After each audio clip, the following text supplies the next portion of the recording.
¿Qué sucede en el país? Tendencias del acontecer nacional en Análisis Situacional.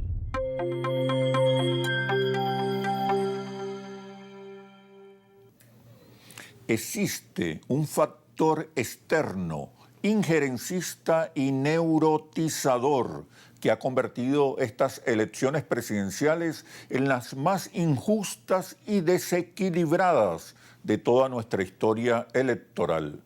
Me refiero a las sanciones unilaterales impuestas contra la economía venezolana y particularmente contra nuestra industria petrolera, que afectan dramáticamente la calidad de vida de los venezolanos y la eficiencia de la gestión del gobierno bolivariano. Son casi 1000 sanciones que constituyen un implacable y criminal dispositivo de bombardeo económico y tortura social contra Venezuela. Sin embargo, el país ha logrado neutralizar en gran medida el devastador efecto del bloqueo y hoy la economía venezolana mantiene un ritmo de recuperación sostenida que no puede detenerse en un contexto de paz y entendimientos. Las sanciones son la nueva forma de coloniaje que ejercen las grandes potencias para doblegar a los pueblos y humillar su independencia y soberanía. También sirven para neurotizar y desestabilizar el clima emocional de una sociedad. Actualmente, 30 países están sometidos a sanciones, representando el 28% de la población mundial y el 72% del territorio del planeta. En Venezuela, la oposición extremista solicitó y respaldó la aplicación desmedida de estas sanciones. Hoy, 71% de los venezolanos opina que esos dirigentes deben ser juzgados por atentar contra nuestro país. La guerra contra Venezuela no se ha detenido y las condiciones electorales no son ni de cerca equilibradas y justas para el presidente Maduro. Nos preguntamos si será posible nivelar las condiciones antes del 28 de julio.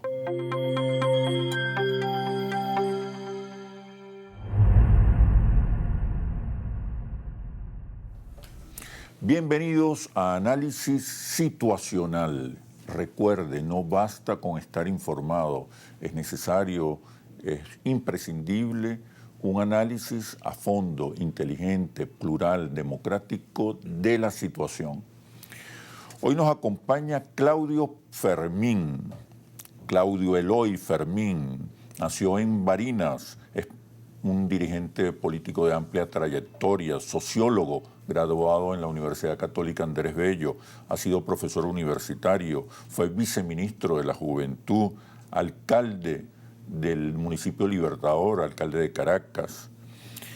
Fundó el partido Soluciones para Venezuela y hoy es su candidato presidencial. Bienvenido, Claudio. Muy contento de tenerte por aquí y poder conversar. Gusto estar contigo, Oscar, y saludos para toda la audiencia. Y espero que esta conversación nuestra, dentro de tanta incertidumbre y dentro de tanta polémica, pueda ser de utilidad. ¿Cómo describes la situación actual, la situación electoral actual? De muchísima confusión. Ajá. ¿En qué sentido? De mucha confusión porque año tras año la desesperanza, la baja credibilidad de la oferta política, los conflictos políticos que han ido increciendo. Cada día tenemos más conflictos políticos que le dan volumen a la crisis económica, al hambre, a la desesperanza. Así que en medio de tantos conflictos políticos, en medio de la incertidumbre legal, administrativa, un candidato se retira, otro hay especulaciones que pudiesen retirarlo, uno lo es de repente porque otro no pudo ser, un gobierno que tiene 25 años en ejercicio y viene a hacer promesas una gente que tiene 23 años ejerciendo la jefatura, la coordinación, el liderazgo de sectores opositores muy poderosos y han tenido una tras otra oferta fallida. Es decir, hay una gran incertidumbre, candidatos emergentes que no forman parte de los extremos ni de los polos en conflicto. Es decir, estamos en medio de un cuadro complejo, de un cuadro diverso, de un elector impactado por la multiplicidad de ofertas, pero también por el estado de necesidad, deseos de cambio evidentes en todos los sectores del país. Ahora, ¿cuál tipo de cambio es el que quiero? ¿Por cuál opto? Así que yo observo que estamos en presencia de un momento complejo en la psiquis de nosotros los venezolanos. Me refiero en la percepción política y en cómo procesamos los asuntos políticos. Y si la campaña fuese más larga, esto podría irse desanudando, pero siendo una campaña tan fugaz, inédita, una campaña brevísima, siento que la incertidumbre nos va a acompañar hasta el final y por eso es de tanta utilidad aprovechar estos espacios como el que tú ofreces. Sí, en Interlace, los estudios de opinión pública, de comportamiento, Interlaces, señalan que hay un elector neurotizado, producto de la angustia, la incertidumbre, la rabia, y que podría votar por cualquiera. No importa la oferta, no importa el candidato, no importa el día después. ¿Qué has escuchado en la calle, en tus giras? ¿Cómo percibe la gente la actual situación? Tomando en cuenta ese rasgo de esta contienda electoral, la neurosis. Cuando un gobierno tiene tanto tiempo en el poder y los electores le han apoyado con confianza una y otra vez, lo han hecho ganar. Electores que lo fueron del presidente Chávez, electores que lo fueron y lo han sido del presidente Maduro, y hoy observan la situación, el abastecimiento de agua precario, no hay agua, aun cuando todos los embalses están llenos, la distribución del gas doméstico es una penuria, los apagones, Oscar, son realmente un elemento económico de mucho ruido, es un gran obstáculo a la vida normal y a la inversión, a los servicios públicos. ¿Qué está generando todo eso? Bueno, todo eso primero genera un modo de vivir precario, un hogar donde no hay agua, donde la luz se va cada rato, donde no hay gas, donde el transporte público difícilmente llega puntualmente o diariamente, cuando una gente se enferma no consigue medicamento en los hospitales. Entonces, el país está evaluando qué debo hacer, pero por otra parte, consigues también un tipo de liderazgo que ha estado en confrontación, que ha estado haciendo oposición, pero que las ofertas que ha presentado a lo largo de más de 20 años han presentado la abstención como solución y más bien fue la llave secreta del continuismo chavista, han presentado las salidas como solución. Las elecciones eran 3, 4 años después, pero decían que no, que era en ese momento que tenía que haber un cambio a juro, porque así lo pretendían o lo exigía el país según este argumento. Han presentado golpes de Estado como solución, presentaron una verdadera estafa histórica, la llamada presidencia interina durante 5 años. Bueno, y la gente, así como la gente se da cuenta que después de 25 años de gobierno no hay agua, no hay gas, hay apagones, el salario no alcanza, hay hambre, los hospitales no están dotados, la gente se da cuenta también que lo que ofrecieron como cambio a algunos sectores era mentira. Presidencia interina, intervención extranjera, abstención, salidas, guarimbas, bloqueo económico es una de sus banderas. Entonces, frente a estas dos alternativas, yo soy un convencido que el país está evaluando y que el país debe evaluar con fundamento, cambiar de opinión. No tiene ningún sentido que tantos sectores, numerosos sectores de la población hayan ofrecido apoyos una y otra vez a estos dos sectores y que los resultados hayan sido tan precarios. Resultados precarios en el gobierno, resultados precarios, magros y casi que inexistentes en las ofertas de cambio. Entonces, la confrontación, además de ruido, además de violencia, además de un pasivo inmenso, un saldo negativo, ¿qué le ha dejado al país esta confrontación? Pero tiene una magia, que como ambos discursos son tan coloridos, llenos de una narrativa de agresividad, de exterminio del contrario. Unos dicen no volverán y otros dicen los meteré presos a todos. Aquello genera un contagio de espíritu, de cuerpo, de combatir al enemigo. Es decir, están creando un mundo que no existe, cuando el enemigo realmente es la nula capacidad adquisitiva del salario, el hambre, los problemas hospitalarios. El enemigo es la conflictividad.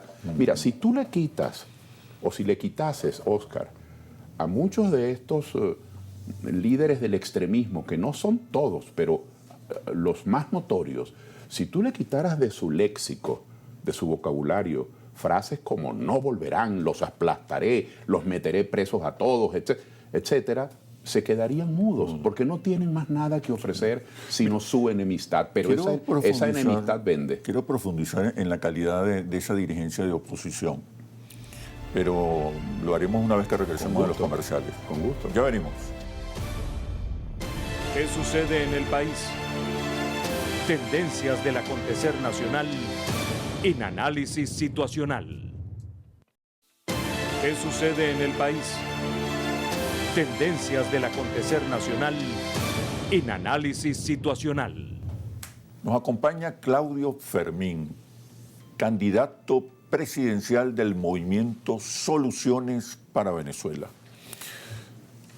Quería preguntarte, Claudio, tú vienes de una generación distinta a la actual generación de la oposición. Tú vienes de una generación que acompañó, estuvo cerca de los grandes fundadores de la democracia, que tenían visión, talento, inteligencia, proyectos, independientemente de que uno estuviese de acuerdo o en desacuerdo. Una ideología, la socialdemocracia o el socialcristianismo, o la izquierda, no marxista o menos radical. ¿Qué pasó con esta generación que supuestamente prometía, de la cual la gente esperaba cambios profundos en la conducción política, en la visión de país, y han demostrado ser incapaces, violentos, extremistas, antidemocráticos? ¿Qué pasó? ¿Por qué ese cambio? Oscar, los seres humanos, los ciudadanos, hablando de la sociedad organizada, esperamos siempre mucho de quienes tienen poder. Y cuando la situación apremia, bien económicamente, en los servicios públicos, o existe algún tipo de conflagración en esa sociedad, una guerra, un desastre natural, pues esperamos mucho más, porque hay que resarcir el déficit que el malestar ha creado. Y se fue generando desde hace ya algunos años un discurso de confrontación extrema que ha arropado a buena parte del liderazgo los últimos años, lo que tú, desde tu perspectiva, llamas estas nuevas generaciones. Hugo Chávez era un hombre muy joven, cuando aspiró a la presidencia y era el emblema de las nuevas generaciones.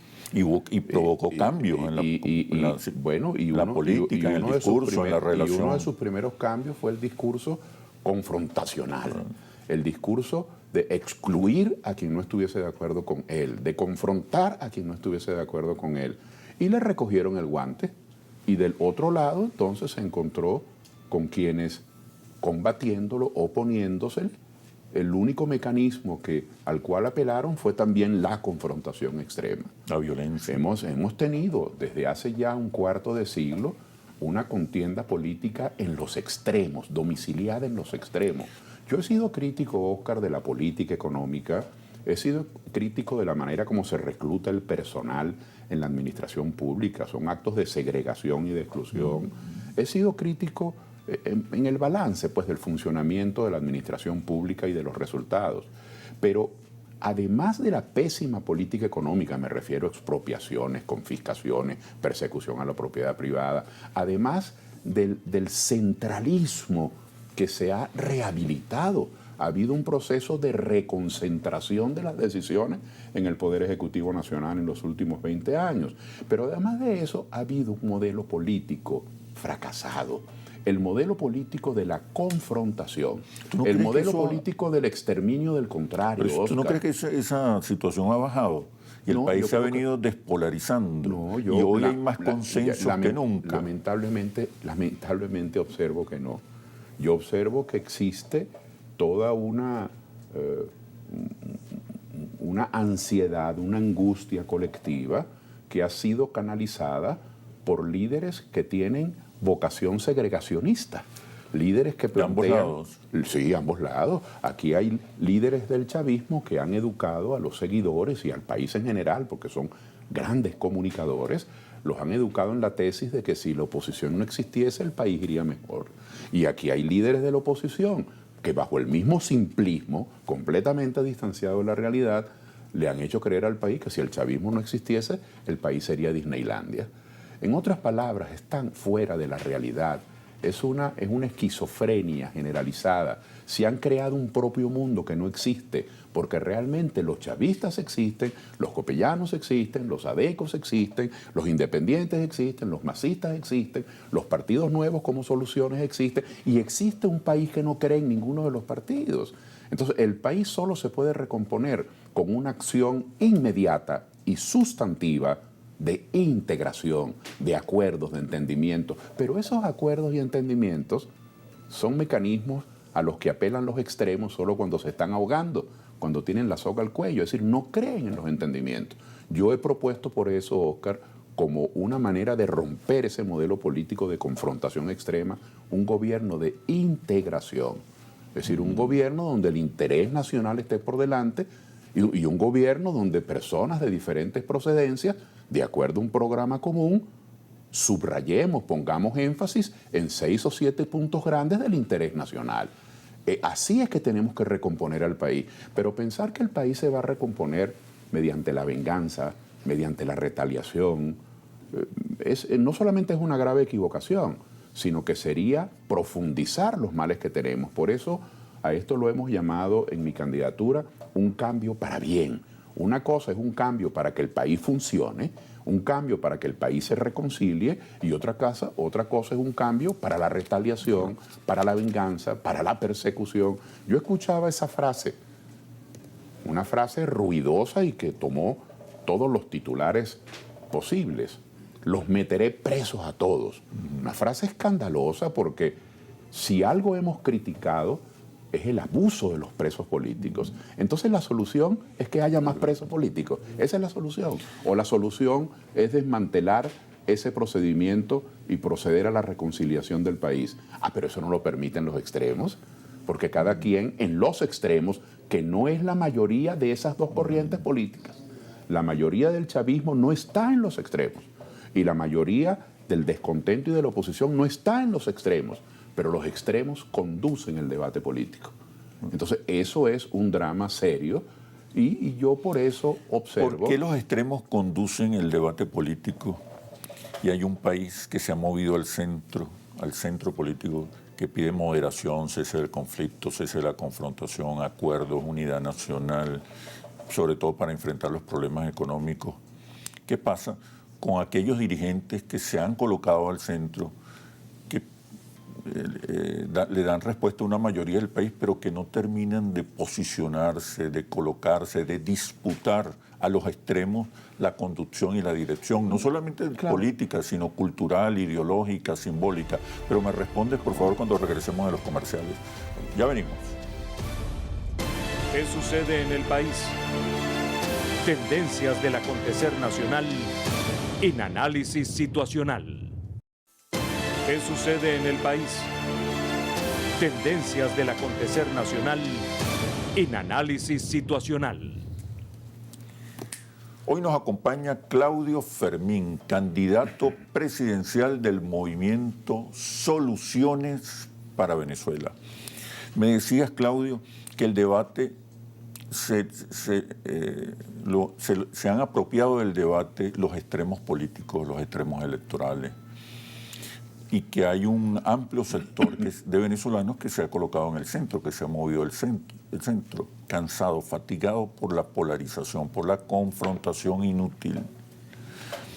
Ahora, ¿qué pasa con los dirigentes que quieren liderar a ese centro político? ¿Qué pasa que no terminan de posicionarse, colocarse, convertirse en alternativa? ¿Cuáles son las debilidades de ese sector que ha impedido eso, convertirse en alternativa? A veces uno observa que no tienen el discurso, los símbolos, los repertorios, la oferta, la sensibilidad para conectarse con esa nueva mayoría no polarizada. Por supuesto que la acción individual, la conducta, que es el vehículo, que es la portadora de un temario, por supuesto que es importante. Un dirigente, 2 dirigentes, 3 dirigentes. Pero estamos en un problema que excede a los dirigentes de forma individual. Estamos en matrices de opinión que se han ido construyendo para el exterminio del contrario. Y pongo 2 ejemplos muy tristes, muy dolorosos. ¿Cuánto se ha invertido en tiempo, en esfuerzo, en dinero, en recursos, en llamar la atención de la gente? No es que yo digo que eso sea tiempo perdido, porque son dos casos muy graves. Pero ¿cuánto se ha invertido en hacer ver, por ejemplo, que lo de la presidencia interina fue un disparate, fue un engaño, fue una estafa histórica, que fue un golpe de Estado continuado durante 5 años y todavía continúa, por cierto, la figura de una Asamblea Nacional legítima que además recibe recursos millonarios en dólares. Y se apropia de recursos de Venezuela en el exterior. Todo eso, que es indignante, recibe de parte, digamos, de sectores simpatizantes o espiritualmente o políticamente colindantes o cercanos del gobierno, todo eso recibe el mayor rechazo. Te voy a dar este dato, 67% de los venezolanos piensan que esos dirigentes que se han apropiado de nuestras cuentas y riquezas en el exterior y bienes en el exterior deberían ser juzgados. Bueno, fíjate, eso es un gran indicador.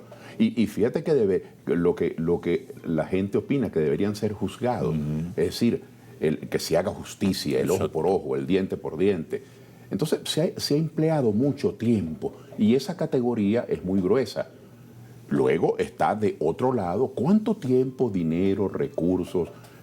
Y no es que no haya valido la pena y que no sea justo que se haya hecho. Se ha invertido en denunciar todas estas tropelías de lo que ocurrió con Tarek El Aissami y el robo de la cuestión de los navíos en alta mar, que nunca entró el dinero, el país se siente indignado.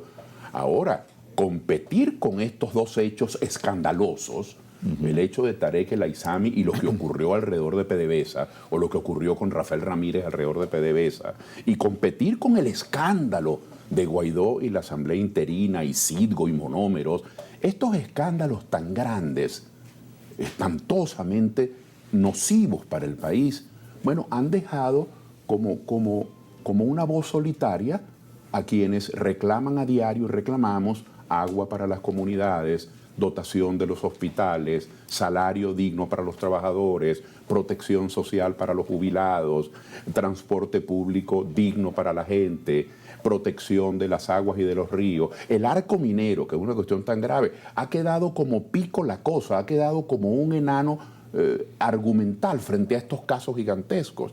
Entonces, la polarización extrema, el exterminio del contrario, también ha sido nutrido, Oscar, por eventos y por sucesos de una magnitud tan gigantesca que el debate de la política cotidiana, el que la gente realmente espera de la política, que mejore la salud, que mejore la educación, que mejore el ingreso.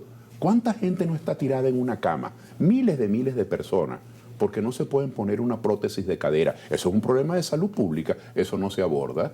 ¿Cuánta? La vejez.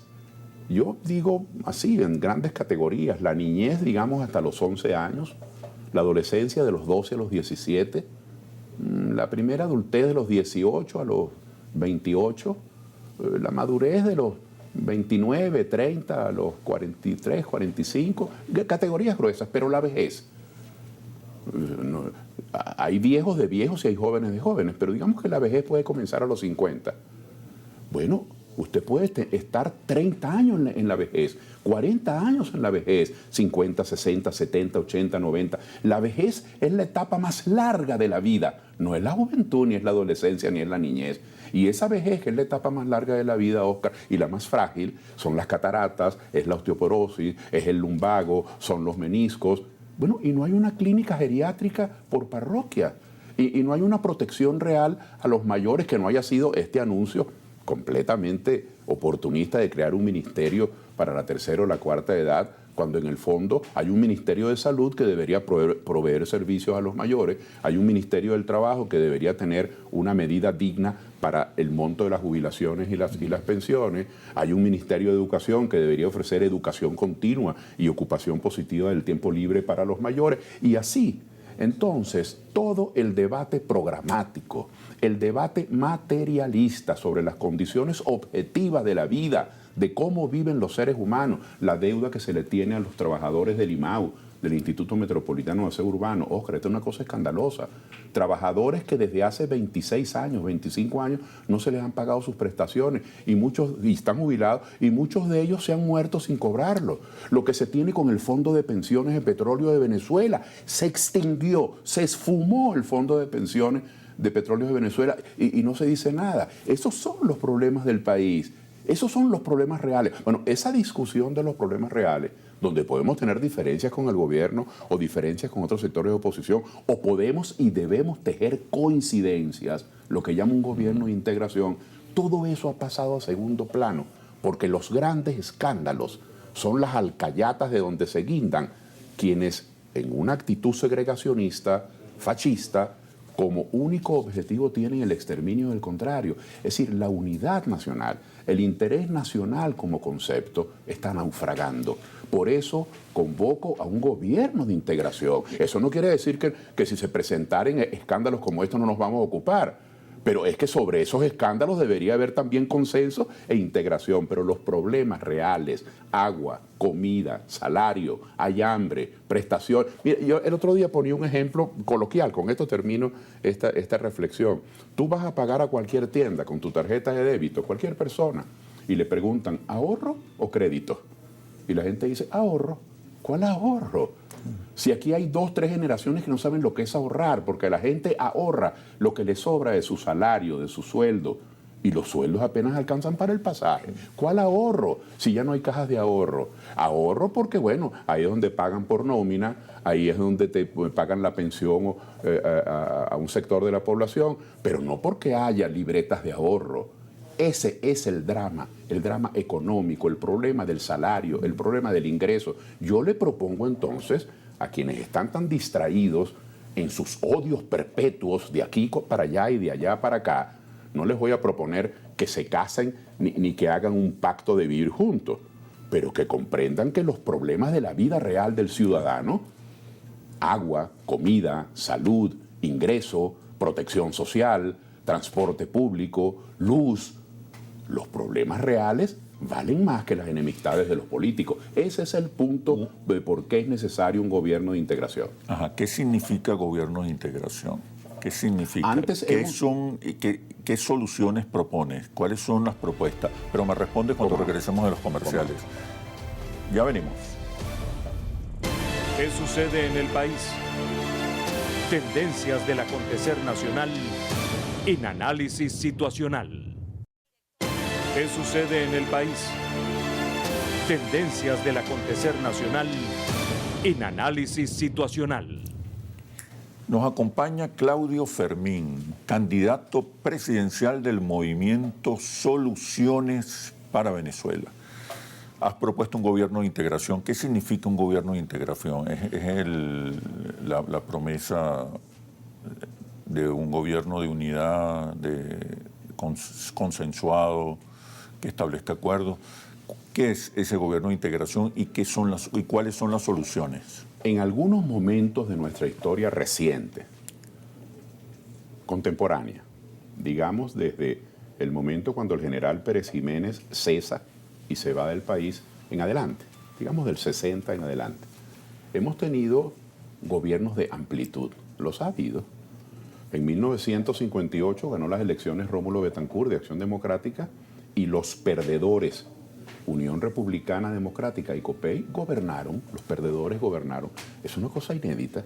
En 1963 ganó las elecciones Raúl Leoni de Acción Democrática.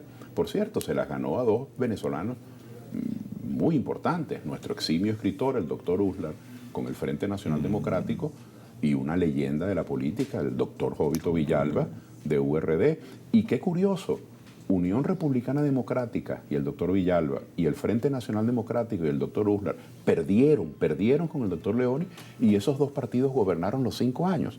Hemos tenido momentos de amplitud. El doctor Caldera, en su segundo gobierno, tuvo también un gobierno de amplitud, lo que se llamó coloquialmente el chiripero. Gobernó Convergencia, el movimiento al socialismo fue gobierno durante 5 años, y comandantes del fallido golpe del 92 gobernaron. Es decir, la política de pacificación de su primer gobierno de alguna manera se extendió en el segundo gobierno, incorporando a posiciones de gobierno a oficiales que habían participado en los golpes.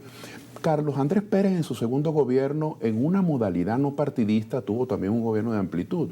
Incorporó sectores, permítanme ese término, no de manera despectiva, sino de manera laudatoria, incorporó sectores de la tecnocracia, de la inteligencia, que no eran de su partido. Pero en otros momentos hemos tenido gobiernos monopartidistas. Y los gobiernos monopartidistas, que ganaron y están en su derecho, pero van derivando, se van convirtiendo ineluctablemente por inercia política en gobiernos sectarios. En estos últimos 25 años, no obstante el eufemismo del polo patriótico, han sido un cuarto de siglo de gobierno monopartidista. Entonces eso ha ido marcando mucho la toma de decisiones. Yo llamo gobierno de integración no solo a un gobierno de varios partidos políticos que coincidan alrededor de un programa mínimo, nacionalista, soberano, de reorientación del gasto hacia los sectores más vulnerables, de racionalidad en el gasto. No puede ser que hoy tenemos 42 ministerios, 6 vicepresidencias, más de 800 empresas del Estado. Cada gobernador tiene 20, 30 directores en una gobernación. Cada alcalde y gobernador nuevo llega creando corporaciones, fundaciones, nuevos departamentos, y no hay gasas en los hospitales. La primera palabra en inglés que ahora nos aprendemos los venezolanos es kit. No solamente para una intervención quirúrgica, Oscar, para cualquier procedimiento usted tiene que llevar el kit. Usted tiene que llevar los guantes del médico, el cubreboca, el tapaboca, los gorros, la jeringa, el alcohol. Bueno, lo que falta es llevar al médico. Entonces, yo llamo racionalidad en el gasto, comprender que no se puede tener esa jungla burocrática cuando ni siquiera tenemos dotados los hospitales. Y bueno, entonces uno observa casos de excepción. El clínico universitario, el Domingo Luciani, el Llanito. Bueno, son dos hospitales que se han ido convirtiendo en centros de excelencia, la gente lo pondera. El Hospital Clínico Universitario cada día recibe más reconocimiento de la gente. El Domingo Luciani cada día recibe más reconocimiento de la gente. Pero pareciera que esos adjetivos no se los podemos poner a ningunos otros centros. Entonces, eso tiene que cambiar. Tiene que haber un programa mínimo que sea respaldado por varias fuerzas políticas. Eso es un gobierno de amplitud. Pero un gobierno de integración va más allá. Un gobierno de integración debe comprender que el hecho fundamental, el hecho negativo, la necesidad fundamental de los venezolanos hoy está en el terreno económico. En el terreno económico. La familia está al margen del consumo. Si no reactivamos el consumo, no habrá reactivación de la economía. Y el consumo es muy precario en el país. Hay algunos focos de reactivación, hay algunos hechos insólitos. La gente pasando hambre, la gente no tiene con qué comprar un récipe, y usted ve de repente conciertos llenos de 20, 15 mil personas. Son esas contradicciones, así como existió aquel concepto de la estagflación, ¿no? Que era una contradicción, depresión con inflación. Pero entonces hay un problema económico grave. Por ello, las fuerzas, los factores de la producción, el capital, vamos a ponerle un retrato hablado, Fedecámaras, con industria, con Secomercio, las asociaciones de ganaderos, las asociaciones de productores, deben estar en la toma de decisiones. Los sindicatos, las asociaciones de empleados, las federaciones sindicales deben estar en la toma de decisiones. Y los que construyen conocimiento. Más de 90 institutos de educación superior, Oscar, en el país, universidades y tecnológicos. y rectores, consejos de escuela, decanos, consejos de facultad, no forman parte de la toma de decisiones. Aquí tenemos escuelas de farmacia, de química, de bioanálisis, de biología, de medicina, es decir, de nutrición. Tenemos una diversidad de centros universitarios donde se investiga y se construye conocimiento y no forman parte de las decisiones de la salud pública en Venezuela, para poner un ejemplo. Entonces, los factores de la producción, del capital, los que ponen el dinero, los que compran los equipos, los que pagan la nómina, los que pagan impuestos, los que crean servicios y bienes, deben estar en la toma de decisiones. Los trabajadores, manuales o intelectuales, la gerencia, debe estar en la toma de decisiones, y quienes construyen conocimiento. Por eso un gobierno de integración va más allá de un gobierno de amplitud de partidos. Porque un gobierno de integración tiene un beneficio múltiple. Primero, que el reclutamiento del personal público vendría bajo estas fuentes de reclutamiento. Sería una fuente de calidad, con funcionarios de experticia, de conocimiento. Hoy no. Hoy basta ser rojo rojito para estar en un ministerio, pero vaya usted a la gobernación del Zulia. Si usted no es de Un Nuevo Tiempo, no entra. Y vaya a la alcaldía de Chacao. Si usted no es de Fuerza Vecinal, no entra. Es decir, que esto ha hecho metástasis. Es decir, cada quien cree que ganar una elección regional o nacional es tener el botín de la administración pública. Eso atenta contra la calidad de los servicios públicos. Entonces, un gobierno de integración tendría un modelo de reclutamiento de personal abierto, sin segregación, sin exclusión. Un gobierno de integración resolvería los conflictos antes de las decisiones. Ahora no.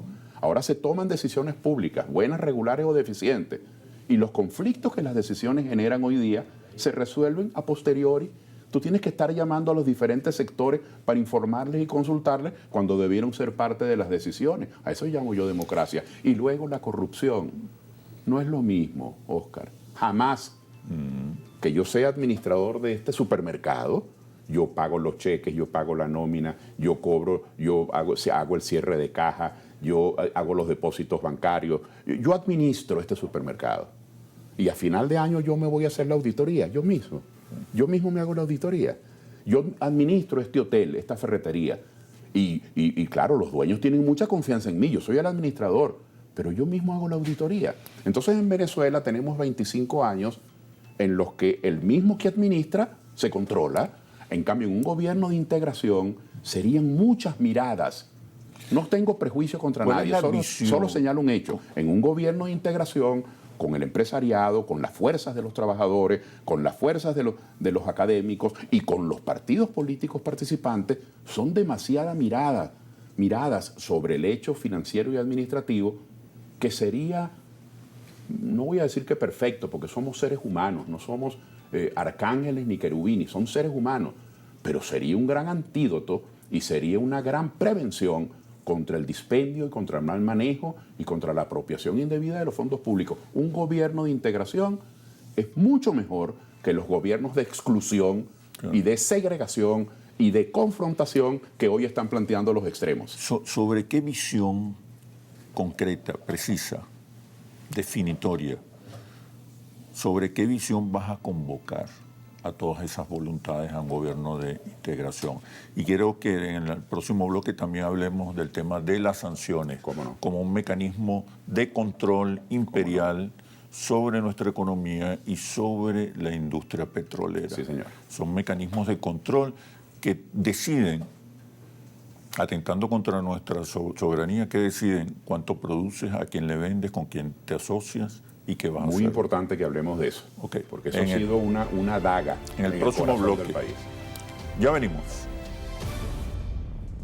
¿Qué sucede en el país? Tendencias del acontecer nacional en Análisis Situacional. ¿Qué sucede en el país? Tendencias del acontecer nacional en Análisis Situacional. Nos acompaña Claudio Fermín, candidato presidencial del movimiento Soluciones para Venezuela, y propone un gobierno de integración. Ahora, ese gobierno de integración, ¿qué hará frente al tema de las sanciones? a sanciones como un mecanismo de control sobre nuestra economía y de control neocolonial sobre nuestra economía y nuestra industria petrolera? En Venezuela, de todos los referentes políticos, mantenemos una admiración infinita, siempre inagotable, con relación al Libertador Bolívar, a su generación, a nuestra emancipación. Y no es sino que regresar a los años escolares, cuando teníamos 8, 9, 10 años. La única causa no fue la discriminación que tenían los criollos para acceder a los cargos públicos, que solamente nombraban a los peninsulares. Hubo una causa, yo digo mayor porque era una variable de mayor peso. No existía libertad de comercio. La provincia de Guayana no podía comerciar con la provincia de Venezuela. La provincia de Maracaibo no podía comerciar con México. La provincia de Nueva Andalucía, Cumaná, no podía comerciar con Guayaquil ni con Aruba. Tenían que comerciar cada una de esas provincias con la metrópoli y entre sí no podían comerciar. Mercantilismo puro. Entonces, la libertad de comercio fue uno de los detonantes de nuestra emancipación. Y yo hago este señalamiento aparentemente vetusto para llamar la atención del interés nacional. La libertad de comercio es nuestro interés nacional. ¿Qué pasaría si a los japoneses hoy, Oscar, les prohibiesen vender los automóviles Honda o Mitsubishi o Toyota? ¿Qué pasaría si a los argentinos y a los chilenos les prohibiese una conspiración internacional vender sus vinos? ¿Qué pasaría si a los colombianos les prohibiesen vender el café? O si a los dominicanos y a los españoles, 14, 15, 20 países, les hiciesen un veto para no poder vender boletos aéreos y sus hoteles, el turismo. Se morirían de hambre. Bueno, a nosotros nos ha tocado enfrentar en los últimos 9, 10 años una conspiración internacional para que Venezuela no pueda vender su petróleo y su gas. Eso es contra el país. Y así como yo he pedido una amnistía política general en relación a los presos políticos, en relación a los partidos judicializados, en relación a candidatos inhabilitados, también he incluido en esa amnistía política general pedirle a los dirigentes venezolanos que han pedido bloqueo, que han pedido sanciones, que se retracten, que le están haciendo un daño inmenso a Venezuela. ¿Y por qué ocurrió eso? Por lo que denuncié al principio del programa, por los odios perpetuos, por la concepción de una política de exterminio. Aquí hay un sector de oposición que, claro, arrinconado por las agresiones, porque se le quitaron licencias a televisoras, porque se cerraron radios, porque se expropiaron fincas. Es decir, por un largo memorial de agravios, aquí hubo gente que consideró lícito una estrategia de agravar la crisis y dirigentes venezolanos le hicieron el caldo gordo al embajador Brownfield y a muchos otros creadores de la estrategia de agravamiento de la crisis. ¿En qué consiste esa estrategia? Si Venezuela no vende petróleo, olvídese de que es el gobierno de Maduro. Si Venezuela no vende petróleo, pues entonces no tienen dinero. Si no tienen dinero, pierden capacidad de respuesta frente a los reclamos salariales, de salud, de lo que sea. Y si pierden capacidad de respuesta, aumenta el descontento. Y si aumenta el descontento, hay una implosión y cae el gobierno. Bueno, todo eso ocurrió menos que cayera el gobierno. De tal manera que ha sido suicida, aparte de inmoral y antipatriótico, antivenezolanista, pero ha sido suicida e inútil que los venezolanos de este sector hayan pedido bloqueo, como ha sido también inútil mantener un grueso número de presos políticos que no tienen nada que ver. Una cosa es una persona que intentó un magnicidio, que estuvo en una conspiración de un golpe de Estado. Esos son delitos graves contra la Constitución y contra las leyes y deben ser enjuiciados con todas las garantías procesales. Es decir, quien participó en un atentado o en una conspiración sabe a lo que le podía pasar si se le descubría. Pero ¿qué tiene que hacer de preso político, Oscar? Una persona que de samaritano le dio un vaso de agua a un manifestante, claro. Una persona que escribió un tuit protestando al gobierno, al presidente, un ministro, o una persona que empujó a un policía o a un guardia nacional en una marcha. Yo no estoy invitando a que eso se haga, pero 6, 8 años por eso de cárcel. Entonces, el país tiene que ir hacia la distensión. El país no puede tener vergüenza en ponerse de acuerdo. Por eso es que a mí siempre me ha parecido, no quiero lucir ingrato, pero me ha parecido como indigno que nosotros necesitemos de noruegos, mexicanos, dominicanos, para que gente que es del PCV, de AD, de COPEI, del MAS, de Primero Justicia, independientes, de Soluciones, quien sea, para que los venezolanos nos sentemos en una mesa y nos veamos los ojos y los corazones. Necesitamos extranjeros como facilitadores. Bueno, eso te da una unidad de medida de cuán carcomido está el interés nacional. Por eso es indispensable que el país tome conciencia de la gravedad del bloqueo. Y un requisito, por supuesto, para formar parte de este gobierno de integración es ser nacionalista, es defender la soberanía. Y un requisito para tomar parte de este gobierno de integración es comprender que el gasto público tiene que orientarse de manera racional, de manera racional. Mira, cualquier extraterrestre, si aquí viniese alguien de Júpiter, de Saturno o de un país distante, Australia, y estudia el caso venezolano, se sorprendería, diría, caramba, este país sí le presta atención a la educación. Tenemos un Ministerio de Educación Superior, tenemos un Ministerio de Educación, tenemos un Ministerio de Ciencia y Tecnología, tenemos el INSE. Fíjate tú cómo se va desagregando el aparato burocrático, pero tenemos educación. Aquí una persona, una familia cualquiera que nos esté viendo con mucho esfuerzo, pone a sus muchachos en una escuela privada, lo que llamamos un colegio. Y ese muchacho lo dejan a las 7, 7 y media de la mañana y lo recogen a las 3 de la tarde. Y tiene clases de lunes a viernes. El otro, que trabaja igual de duro, pero que no le dan las cuentas para meterlo en un colegio, y va a un liceo o a una escuela pública, tiene clases 2 días a la semana en vez de 5. El muchacho regresa a las 10 de la mañana porque hubo un problema con los baños o los maestros no fueron. Esos son los problemas. Necesitamos regresar entonces a la inversión en educación, a la escuela de 2 turnos, a la educación nocturna, a la educación continua, a los procesos de formación y de actualización permanente de los docentes, a un pago digno. Esas son las prioridades. Tener en todos los sitios centros pediátricos, los esfuerzos que hace la madre venezolana para atender a sus muchachos, centros geriátricos en todos sitios, maternos infantiles en todas las parroquias. Siempre pongo el ejemplo del municipio Andrés Mata en el estado Sucre, San José de Areocuar.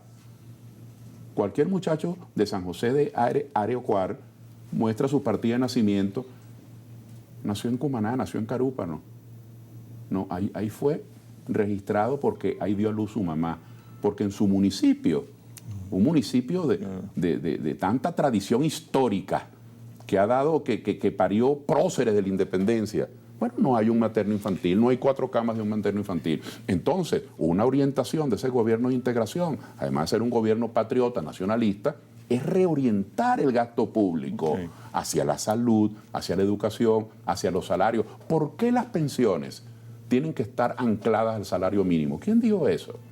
¿Por qué? El salario mínimo tiene que ser dignificado y mejorado. Pero esos 30, 40 años de vida, que son los años más frágiles, cuando ya tus hijos no viven contigo, cuando a lo mejor tienes un impedimento, cuando estás más urgido de protección, ¿por qué tu pensión tiene que estar anclada al salario mínimo? Debería ser muy superior al salario mínimo. Esos son los cambios que hay que promover. Ahora, estos cambios, disculpa, solo 10 segundos, estos cambios los podemos proveer y los podemos promover entre todos.